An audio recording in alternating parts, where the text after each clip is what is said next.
2 Timóteo, capítulo 3, verso de 1 a 7. A palavra do nosso bom Deus diz assim: Sabe, porém, isto: nos últimos dias sobrevirão tempos difíceis, pois os homens serão egoístas, avarentos, jactanciosos, arrogantes, blasfemadores, desobedientes aos pais, ingratos, irreverentes, desafeiçoados, implacáveis, caluniadores sem domínio de si, cruéis, inimigos do bem, traidores, atrevidos, enfatuados, mais amigos dos prazeres que amigos de Deus, tendo forma de piedade, negando-lhe, entretanto, o poder. Foge também destes, pois entre estes se encontram os que penetram sorrateiramente nas casas e que conseguem cativar mulherinhas sobrecarregadas de pecados, conduzidas de várias paixões, que aprenderam sempre a jamais podem chegar ao conhecimento da verdade. Até aqui. Bom, hoje nós vamos ouvir sobre a mulher, né? E o tema está ali, né? A mulher e o fruto das suas mãos. E as irmãs aí da SAF que são craques na Bíblia, eu creio que já entenderam a referência de Provérbios 31.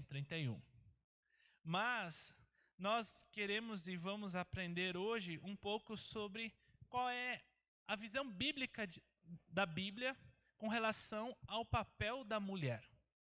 Eu acho que mais difícil que é para os homens, difícil é falar disso às mulheres.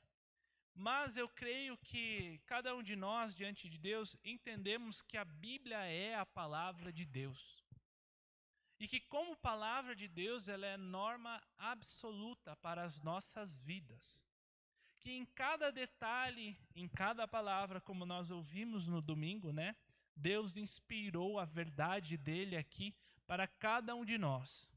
Logo, ao lermos a Bíblia, as irmãs, eu creio que vão ser relembradas, algumas vão aprender, mas o importante é nós crescermos, porque veremos aqui o quanto muitas vezes as mulheres do nosso tempo, as irmãs na fé, têm sido enganadas e muitas vezes acreditado nas mentiras do mundo. E é por isso que eu comecei com esse texto e destaco então o verso 6, onde Paulo diz sobre as mulheres sobrecarregadas de pecados. Com essa expressão aqui, o apóstolo não está dizendo consigo que todas as mulheres são pecadoras. Não é o propósito dele. Mas o propósito dele é enfatizar que muitas vezes as mulheres se deixam seduzir pelos ensinamentos do mundo. Pois foi exatamente isso que ele fez aqui e falou antes no verso de 1 a 5, né? Mostrando que nos últimos dias haveria as pessoas que se deixariam levar pelas suas próprias paixões, que elas se entregariam aos prazeres do mundo, que eles seriam egoístas, avarentos, desobedientes, ingratos, irreverentes e assim por diante. Ele dá uma lista para nós de pecados nos quais as pessoas nos últimos dias se orgulhariam, se satisfariam em fazê-los, em praticá-los. Mas ele também diz para nós que teriam no meio desses homens pessoas que tentariam cativar então essas mulheres, que estariam sobrecarregadas. Ele destaca então a ingenuidade que existe muitas vezes nas mulheres e muitas vezes as irmãs têm se deixado levar por isso e nós também, como crentes, no sentido geral, temos aceitado as verdades do mundo como verdades de Deus. E aí quando nós falamos das verdades da Bíblia, parece que não, a Bíblia não fala isso. Mas vamos lá. As mulheres, então, no sentido geral, têm sido cativadas por mentiras que o mundo tem contado para elas. Verdades essas que nascem de um humanismo. Quando eu falo humanismo aqui, entenda como uma verdade centrada no homem, não a partir de Deus. Onde o homem busca satisfazer o seu próprio coração. Ele não está preocupado com aquilo que Deus diz, com o que Deus pensa. Na verdade, esse é o cerne do pecado mesmo, né? Quando nós lemos lá em Gênesis 3, é nos dito lá que Deus disse ao homem: assim, o homem se tornou como um de nós, conhecedor do bem e do mal. A pergunta é, mas o que Deus está dizendo, né? O homem se tornou como um de nós.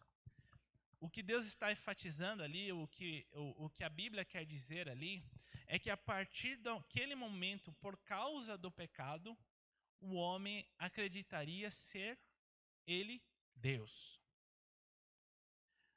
E como Deus, conhecedor do bem e do mal, ele não precisa mais do Pai. É isso que é dito lá. O mundo tem dito que as mulheres precisam ser mulheres que desafiam a sociedade. Mulheres que são empreendedoras, que saem para fora, né? Só falta dizer trazer o sustento da casa, mas a gente aprendeu que isso é do homem, mas é o que o mundo diz. A mulher não pode ficar em casa. Quem fica em casa é tola. Não sabe o que está fazendo. No mínimo é ignorante. É isso que o mundo diz. O mundo diz que a mulher tem que sair e conquistar, inclusive de pé de igualdade, e brigar com os homens. Isso, o nome disso é igualitarismo, né? As mulheres têm que ter direitos iguais e têm que alcançar e galgar os mesmos postos e competir com os homens, porque é isso que elas precisam fazer. Logo, mais uma vez, nós percebemos que Satanás tem tentado as irmãs e as mulheres, num sentido geral, semelhante à serpente no Éden. Abram comigo Gênesis 3. É dito lá no verso 1: mas a serpente, mais sagaz que todos os animais selváticos que o Senhor Deus tinha feito, disse à mulher: é assim que Deus disse: não comereis da toda árvore do jardim? Respondeu-lhe a mulher: do fruto das árvores do jardim podemos comer, mas do fruto da árvore que está no meio do jardim, disse Deus: deles não comereis, nem tocareis nele, para que não morrais. Então a serpente disse à mulher: é certo que não morrereis, porque Deus sabe, no dia em que dela comerdes, se vos abrirão os olhos, e como Deus sereis conhecedores do bem e do mal. Vendo a mulher que a árvore era boa para se comer, agradável aos olhos e a árvore desejável para o entendimento, tomou-lhe do fruto e comeu, e deu também ao marido, e ele comeu. Veja só, Satanás foi tentar Eva não é por acaso. Adão tinha o senso de responsabilidade. Foi a ele que Deus disse essas leis. Era a responsabilidade dele cuidar. Nesse sentido, inclusive, ele não cumpre o papel dele, mas eu vou deixar os homens para outro dia, porque embora na língua portuguesa a nossa tradução às vezes não é muito feliz, mas o texto aqui tem a palavra com. Adão estava com Eva nesse momento. E ainda assim ele permitiu que a serpente falasse com a sua esposa e não fez aquilo que era devido a ele. Mas o ponto para nós é: a serpente foi até a mulher porque essa era a forma mais fácil de alcançar o cabeça. E ele seduziu a mulher com palavras também, assim como o mundo tem seduzido no nosso tempo as mulheres. Assim a serpente continua prometendo liberdade às mulheres. Sejam livres, sejam felizes. E em troca disso, o que o mundo pede? Abandono do lar, abandono do marido e abandono dos filhos. Essa é a troca que o mundo tem oferecido. E assim, então, nós continuamos a ouvir mentiras sendo contadas de coisas do tipo: ter filhos é ruim. Não tenha filhos. Não é à toa que nós hoje, infelizmente, ouvimos, né, pessoas dizerem que são pais pets. Irmãos, eu tenho uma gata lá em casa, mas ela é uma gata. Eu cuido bem dela, eu zelo bem dela, mas ela é um bicho. Ela não é uma criança. Não tenho nada contra ter animais, mas a minha fala é para pontuar o quanto o nosso mundo está mudando as coisas e tentando suprir carências que ele mesmo está criando. No caso, o fato de não ter filhos. Vocês precisam entender que o mundo tem dito isso. Isso é real na nossa sociedade. As pessoas não querem ter filho. Quando tem um só. E não criam eles. Uma das coisas mais chocantes para mim em São Paulo, e que todas as vezes que eu passava lá, doía o meu coração, era ver crianças com às vezes 6 meses, 1 ano, às vezes 3 anos lá na escolinha. Eu ficava, não é possível isso. E muitas vezes saibam que as mães lá em São Paulo trabalham o dia todo para pagar essa creche. Então o salário dela vai todo na creche. Fica elas por elas. Ela terceiriza o trabalho, não tem um trabalho, mas o salário dela fica todo ali, porque é extremamente caro um lugar desse. Na verdade, hoje em dia lá em São Paulo, como a minha esposa já contou para mim, né? Tem lugares que o pai pode deixar o filho na segunda e buscar no final de semana, e se quiser vai com babá já para fazer os alimentos, passar roupa, pôr para dormir. Na verdade, ele não é pai, é só no papel mesmo. Esse é o mundo que nós vivemos. O mundo também diz, né, que casamento é parceria. Nós somos amigos, somos iguais. Submissão? Que é submissão? É isso que o mundo quer acreditar, que nós estamos numa parceria e que esse é o tipo ideal para o casamento. Somos amigos, vivemos juntos, cada um tem a sua vida. Se eu quiser curtir a minha vida separado do meu marido, tudo bem, eu deixo ele também aproveitar, sair quando ele quer, sair com os amigos. Isso não é bíblico. O mundo diz que ser dona de casa, como eu disse, é só para cabeças de vento. Mulher boa é mulher que é feliz nos negócios, que conquista, que empreende. O mundo diz que as mulheres devem competir de pé de igualdade e também que elas têm que buscar a todo custo uma autoimagem perfeita, né?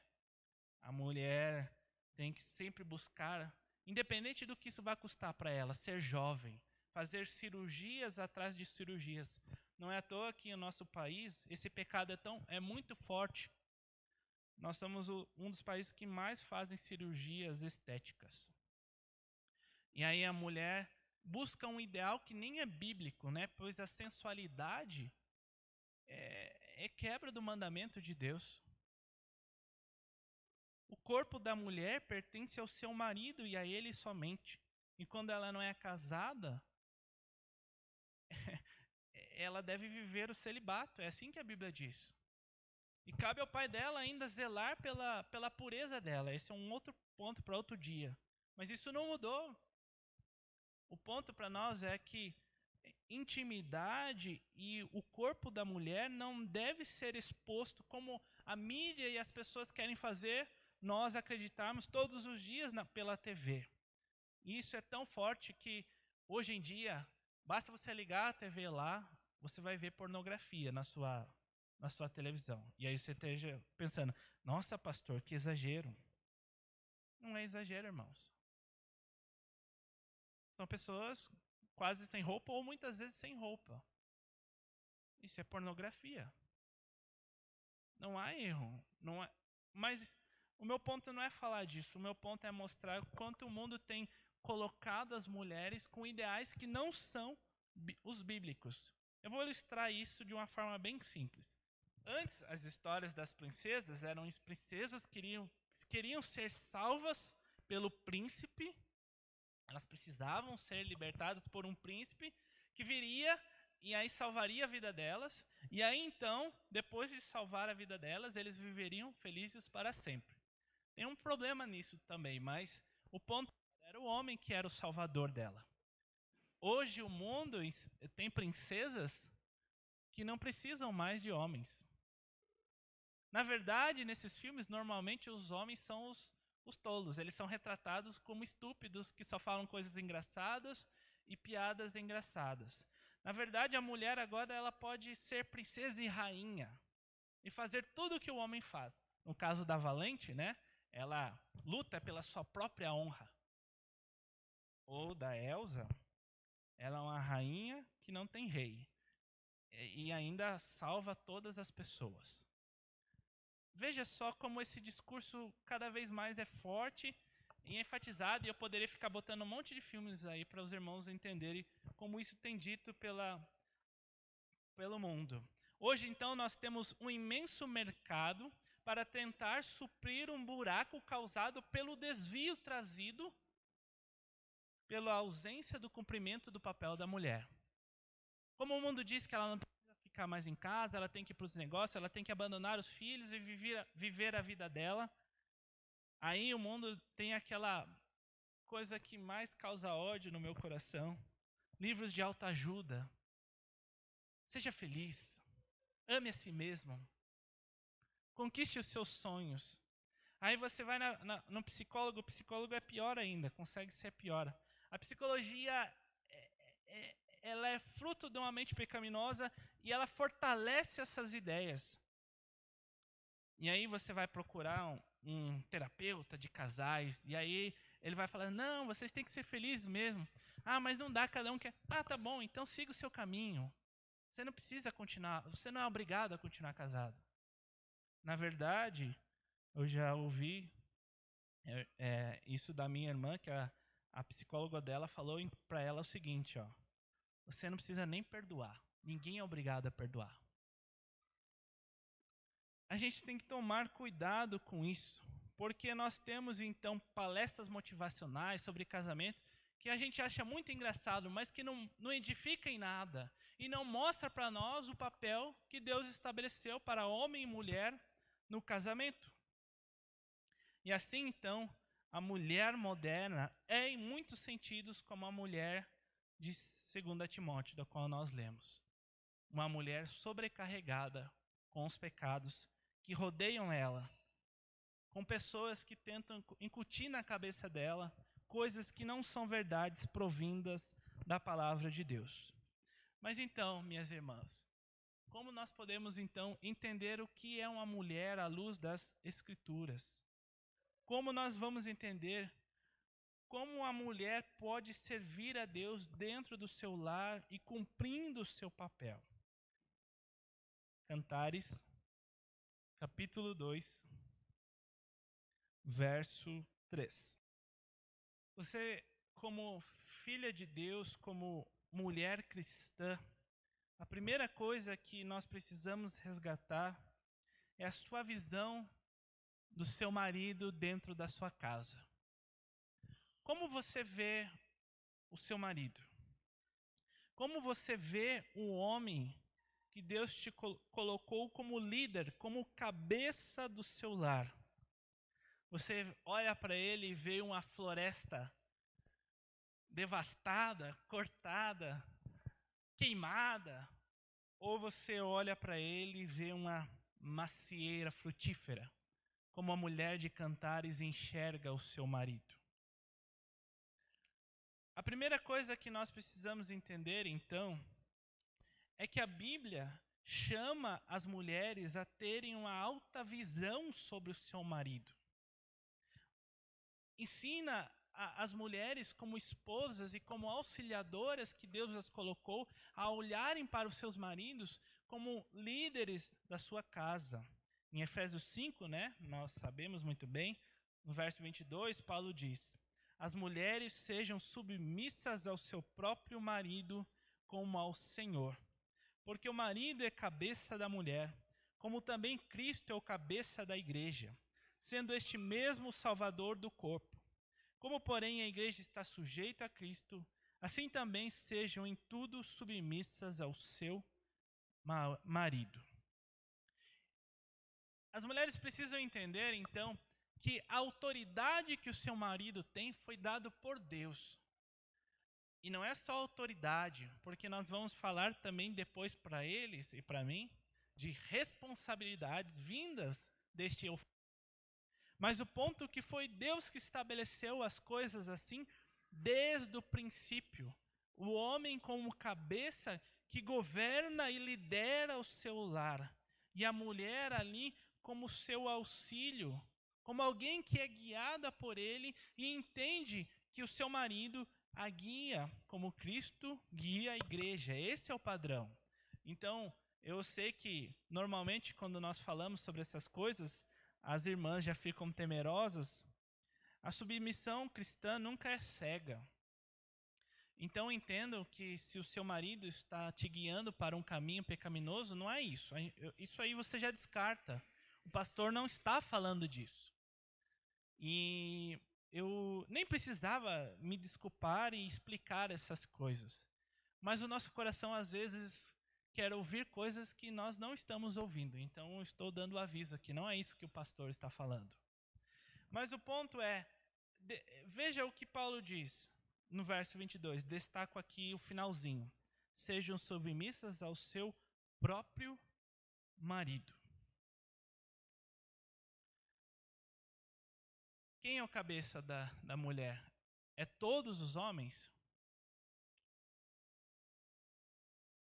Somente o marido. A mulher, então, tem que se submeter a todo e qualquer homem? Não. Não. Ela se submete somente ao seu marido. É isso que Paulo está falando aqui. É esse tipo de submissão que ela deve àquele que é o cabeça dela, aquele a quem Deus colocou lá para que lidere e governe e pastoreie e cuide, seja espiritualmente, fisicamente, financeiramente. Ele é o guia. É a ele que ela deve. E esse é o primeiro cuidado. Então, não é, irmãs, qualquer homem que você deve submissão cega e restrita. Mas você deve sim submissão ao seu marido, porque Deus o colocou lá. E eu queria destacar aqui um grande perigo, então, que acontece porque às vezes as irmãs entendem errado esse tipo de submissão ao cabeça, e ao invés de buscar, então, o marido como líder, como guia, as irmãs começam, e isso acontece com as mulheres, a buscar, às vezes, outro líder. E aí, cuidado, tá? Não vai dizer em casa lá, o pastor falou, você tem que obedecer. Nesse sentido, cuidado para você não usar. Eu sou cabeça da minha esposa aqui, ó. Então você não pode contrapor o seu marido. Você tem que sim auxiliá-lo, e eu sou pastor dele também. Mas você tem que ter um cuidado para que você não busque um cabeça que não é o seu marido. Não busque conselhos com a pessoa que não seja ele, porque é a ele que você deve recorrer. Foi ele que Deus colocou no seu lar para que pastoreie a sua vida. Não é isso que Paulo vai dizer lá em Timóteo, né? Que as mulheres aprendam em silêncio.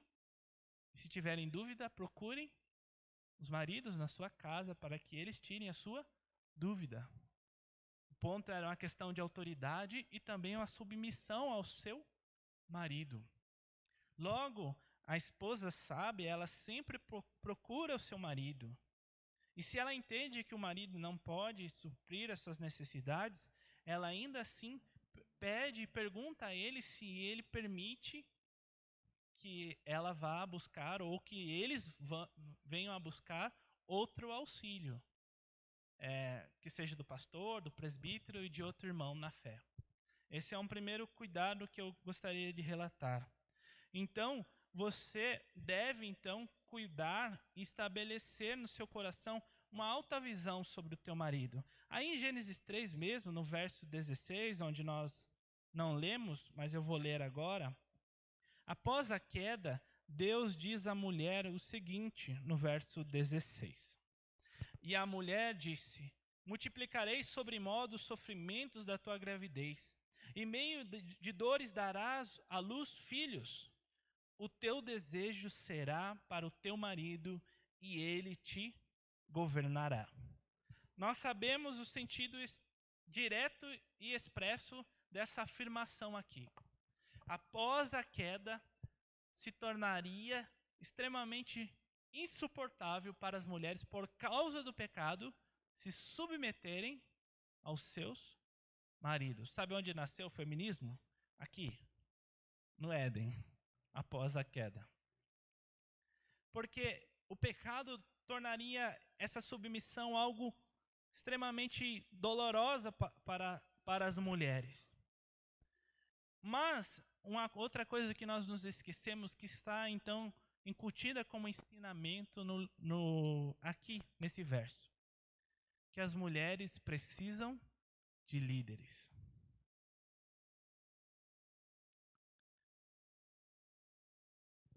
Às vezes é isso que acontece quando a irmã não nutre um alto valor pelo seu marido. Você fica sem líder, e sem líder você fica perdida.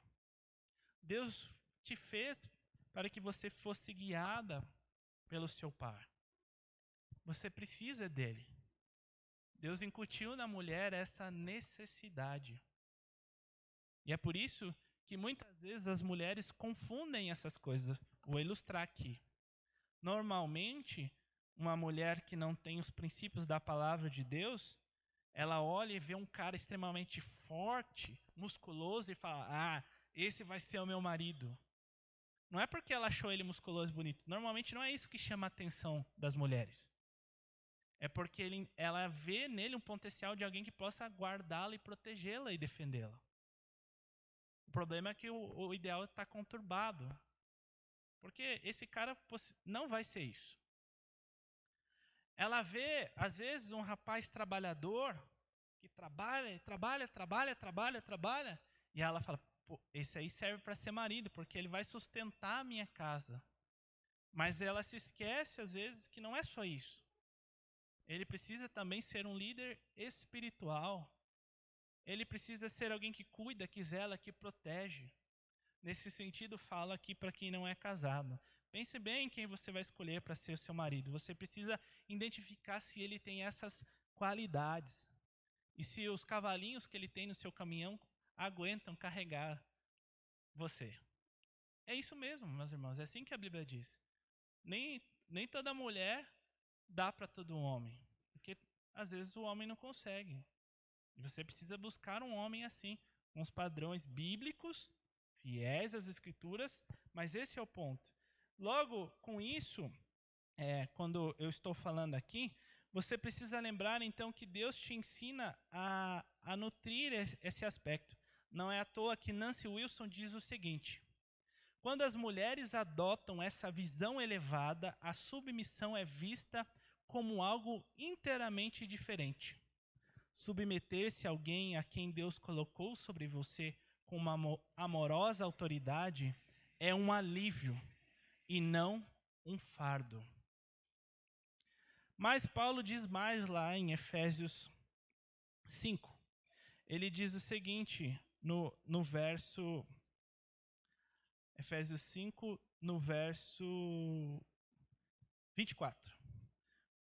Como, porém, a igreja está sujeita a Cristo, assim também as mulheres sejam em tudo submissas ao seu marido. Você precisa seguir o líder. Deus te fez para você seguir o seu líder.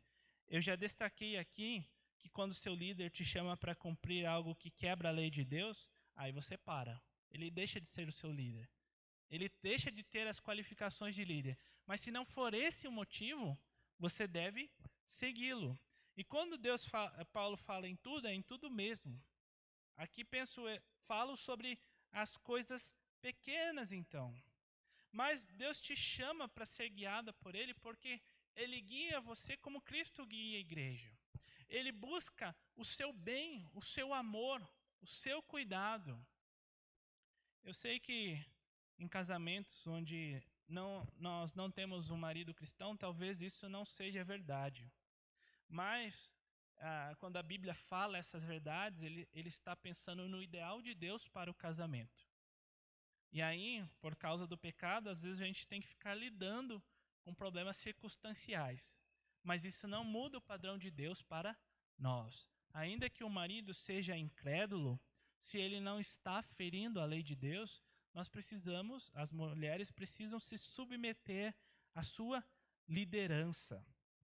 Assim como nós lemos lá em Tito, abra sua Bíblia aí, Tito 2, no verso 5. É depois de Timóteo, tá? 1ª e 2ª Timóteo. Para quem não está acostumado a abrir em Tito. Verso 5, diz assim: a serem sensatas, honestas, boas donas de casas, bondosas, sujeitas ao marido, para que a palavra de Deus não seja difamada. O padrão de Deus para a mulher é para que ela busque a sensatez do lar, para que ela cuide da casa, para que ela entenda que ela deve submissão ao seu marido, ainda que seja nas finanças, nas questões administrativas, na direção do trabalho, na educação dos filhos, na disciplina e assim por diante. Deus chamou a irmã para seguir o seu cabeça nessas coisas. E é óbvio, irmãs, que vocês são feitas auxiliadoras. E vocês devem sim buscar auxiliá-lo nessa tarefa e tentar mostrar para ele o que as irmãs entendem que é melhor segundo a palavra de Deus. Mas ainda assim, se aquilo que ele está seguindo não fere a Bíblia, as irmãs devem então se submeter. Foi a Deus que deu a tarefa e a responsabilidade de cuidar e zelar de você. Ele deu ao seu marido. Logo, você deve então seguir o seu papel dentro do lar. Eu não vou ter tempo hoje, vou deixar para outro dia. Mas mesmo quando nós falamos da mulher de Provérbios 31, e aí a lição de casa para as irmãs relerem novamente o texto lá, é importante nós vermos que tudo o que ela faz é direcionado e voltado ao seu lar. Seja na administração das finanças, seja na compra e venda de mantimento para suprir a necessidade dos filhos e do marido, seja ela ser empreendedora, mas o empreendedorismo dela não fere o seu cumprimento e o seu papel dentro de casa. Com isso, eu estou dizendo, não é que as irmãs não possam trabalhar. Elas podem, vocês podem. Mas vocês têm que lembrar que o trabalho de vocês tem que ser voltado para dentro da sua casa e para o seu marido.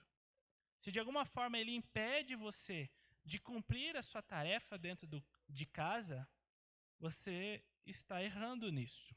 Eu gostaria de falar, então, no final dessa palestra, desse estudo, sobre o verdadeiro ministério do qual Deus deu a cada uma de vocês.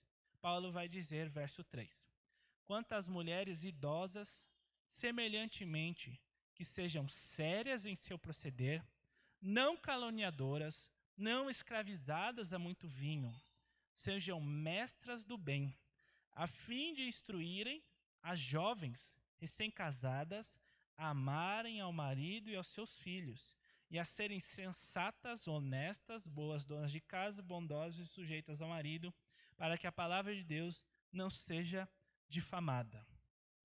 Deus coloca as mulheres, inclusive Paulo chama agora a responsabilidade das mais velhas, em instruir as mais novas nessa submissão e no cuidado do lar. E aí nós poderíamos ver exatamente isso que acontece na mulher virtuosa, na mulher que colhe os frutos do seu trabalho em Provérbios 21. Ou no Salmo 128, no verso 3, né? Que a mulher é como a videira frutífera dentro de sua casa.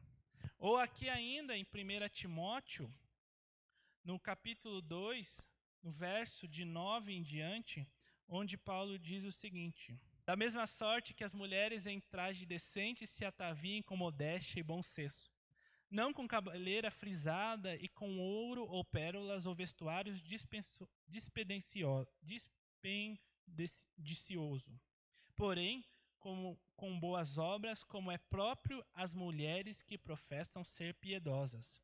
A mulher aprenda em silêncio e com toda submissão. E não permito que a mulher ensine nem exerça autoridade de homem. Esteja, porém, em silêncio. Porque primeiro foi formado Adão, depois Eva. E Adão não foi iludido, mas a mulher, sendo enganada, caiu em transgressão. Todavia, será preservada através da sua missão de mãe, se ela permanecer em fé, em amor e santificação com bom senso. Deus colocou as mulheres, então, para que através do papel de mãe, no lar delas, elas possam cumprir a tarefa. Esse é o ministério que Deus deu às irmãs, de ser mães, de ser mulheres e de serem auxiliadoras aos seus maridos. Não é à toa, como eu já ressaltei aqui, acho que no estudo passado, que quando se trata de mulheres na Bíblia, nós vemos Deus cumprindo o propósito dele na vida das irmãs, normalmente através do casamento e da semente santa. Porque é por meio delas que Deus resolveu trazer a semente santa. E nós vemos isso na vida de Sara, na vida de outras mulheres das Escrituras, da própria Maria, como aquela que foi abençoada porque o seu ventre trouxe o Salvador. Assim, então, Paulo destaca isso, que a missão da mulher é essa. A mulher, então, deve entender que quando nós falamos que o ministério dela é feito para casa, isso não restringe o seu papel. Na verdade, para quem é dona de casa, mãe, sabe que os trabalhos são extremamente amplos, que há muita coisa a ser feita. E aí, isso requer que as irmãs trabalhem e se dediquem desde o ensino da Bíblia, cuidando de outras mulheres, como nós vimos aqui Paulo falando para as mais velhas, ensinando as mais jovens, desde educando os seus filhos, seja na repreensão, na educação, ou até mesmo ensinando. Deus qualifica as irmãs para isso e chama elas para cumprirem esse dever. Quando a Paula abre a sua carta, né, ele diz lá, né, que Paulo estava feliz por ver Timóteo, porque ele via a mesma fé que ele viu em sua avó, em sua mãe. E aí, mais à frente, no capítulo 3, ele vai dizer para Timóteo, né, lembra-te das sagradas letras que aprendeste desde a infância. Quem foi que ensinou Timóteo? Foi sua mãe. E assim, então, a mulher precisa entender que o seu ministério deve ser extensão do trabalho e do ministério do seu marido. Como eu disse, você não pode, de maneira alguma, fazer um trabalho que, ao invés de complementar aquilo que o seu marido faz, te afastar dele. Eu não vou ficar dando exemplos práticos, porque eles dão trabalho depois para mim, mas o meu ponto você precisa entender que o seu trabalho deve ser uma extensão do seu marido. Vamos pensar a minha esposa aqui. Vou falar dela, então. O trabalho e o ministério dela em ser minha auxiliadora é tanto no cuidado com as minhas filhas, quanto no cuidado com as mulheres da casa de Deus. E assim, então, ao fazer isso, ensinar a outras mulheres, ela está sendo uma extensão do meu trabalho, porque eu sou o pastor. Não é porque ela é pastora, tá? Não é. Mas ela está cumprindo o papel dela de auxiliadora nesse sentido. Provérbios 12, verso 4, nos dito assim: a mulher virtuosa é a coroa do seu marido, mas a que procede vergonhosamente é como podridão nos seus ossos. Logo, a mulher que é auxiliadora idônea do seu marido, ela é coroa dele. Ela complementa o seu trabalho e o seu serviço. O ministério dela, então, é voltado para ele, para os cuidados e para manter o bom zelo pelo seu lar, pelos seus filhos e, inclusive, se possível, pela administração, como nós vemos a mulher virtuosa fazendo em Provérbios 31, seja produzindo coisas e ela vende aquilo, mas todo o seu trabalho traz de volta para o seu lar coisas. E assim, nós precisamos entender que o mundo nos chama a viver isso. E cuidado, tá, irmãs? O mundo tem oferecido muitas ofertas de luxúrias para as mulheres. Uma das propostas é: se você for bem-sucedida, você vai ter status. Você vai ser reconhecida na sociedade. E muitas mulheres, então, não querem se casar, não querem ter nenhum tipo de comprometimento porque elas querem ser bem-sucedidas. O difícil disso é que elas nunca serão bem-sucedidas diante de Deus e nem mesmo esse sucesso trará algum tipo de alegria ao seu coração. O mundo também, às vezes, oferece boa remuneração. E aí está uma grande outra dificuldade, porque aí a mulher passa a sustentar o lar e não o marido. E muitas vezes, porque ganha mais, aí o marido acaba que se tornando a mulher do relacionamento e tendo que cuidar das coisas da casa porque ela ganha mais que ele, né? Ele não pode perder esse dinheiro. Sendo que o padrão de salário devia ser o dele, não dela. Se ele não ganha muito, a gente tem que aprender a viver com o que o marido ganha. É assim que a Bíblia chama a submissão. Às vezes as mulheres trabalham, inclusive, para manter luxos, né? Já que o marido não consegue pagar as férias, ela continua trabalhando lá e fazendo outras coisas que não cumprem o ideal bíblico. E como eu disse, não tem problema as mulheres trabalharem. Eu estou aqui falando do pecado e da sedução do mundo com relação às ofertas que eles fazem às irmãs, para manter viagens, passeios, férias.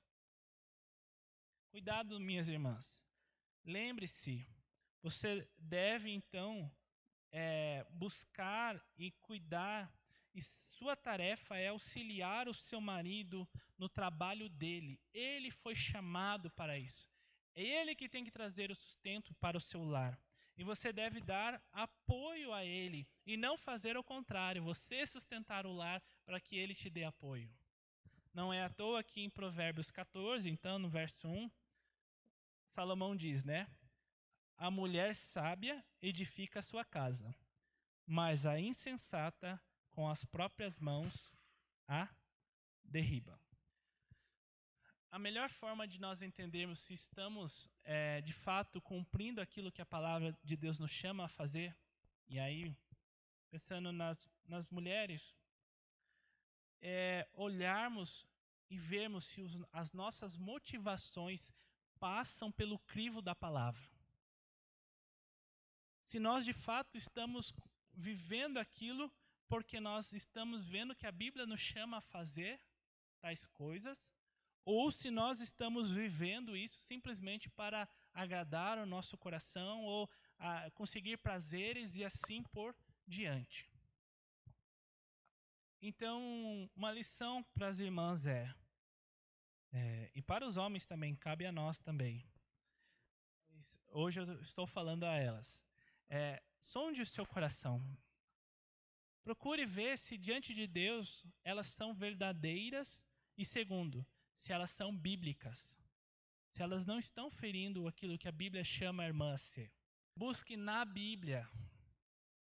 É lá que você vai encontrar o padrão para você viver a sua vida. Não é lá fora, não é em revista, não é em entrevistas sobre mulheres, não é. É a Bíblia que vai te ensinar como você deve viver e como você deve viver como mulher e como auxiliadora que Deus te chamou a ser. Hoje é difícil a gente falar disso, né? Porque os crentes, infelizmente, não são crentes e olham para a Bíblia e falam assim: não, de fato, né, pastor? Está escrito isso aí mesmo, mas eu não vou seguir. Eu estou falando porque eu já ouvi isso. Cuidado, a Bíblia é a palavra de Deus, como eu ressaltei. Deus vai cobrar você no último dia por ela, porque ela é a lei, é a vara de medida que vai dizer se você está dentro ou fora. E se você está dentro, é pelos méritos de Cristo, porque ele cumpriu cada letrinha que está escrita aqui. E se você estiver fora, é porque você quebrou aquilo que Deus te mandou a fazer. E da mesma forma que Deus abençoa os crentes com um galardão de acordo com o seu proceder, Deus diz que vai castigar a cada um segundo o seu proceder. Embora é castigo eterno, a pena é diferente. E a gente se esquece às vezes disso. Mas continuemos. Tenha o marido, então, em sua mais alta estima. Ele é seu cabeça. Foi Deus que colocou ele na sua vida. Se você entender que Deus te chama a se submeter a Ele, como você se submete a Deus, vai ser maravilhoso, porque Deus não olha para, o Cristo não olha para sua esposa e igreja e fala assim: ah, hoje eu quero o mal dela, vou passar o pé nela. O Senhor Jesus não faz isso. Se submeter a Cristo não é difícil. Logo, se submeter ao marido não será. E por fim, cuide do seu lar, pois esse é o seu principal ministério, minhas irmãs. Entenda que é da casa para fora e não de fora para dentro. É lá na sua casa que começa o seu papel, a sua função. E com isso eu não estou inibindo a responsabilidade dos homens. Nós vamos ver depois que essa conversa aqui de quem lava a louça não existe. Porque se tem alguma coisa suja em casa, se tem alguma coisa dando errado em casa, a culpa é do homem. É assim que a Bíblia diz. Mas, por ora, entenda que você é chamada para servir no seu lar. E aí, se você conseguir ir além, como a mulher virtuosa em Provérbios, vá. Mas como eu disse, é da casa para fora. Deus assim nos abençoe e que Ele nos ensine a viver de fato de acordo com a vontade dEle. Amém.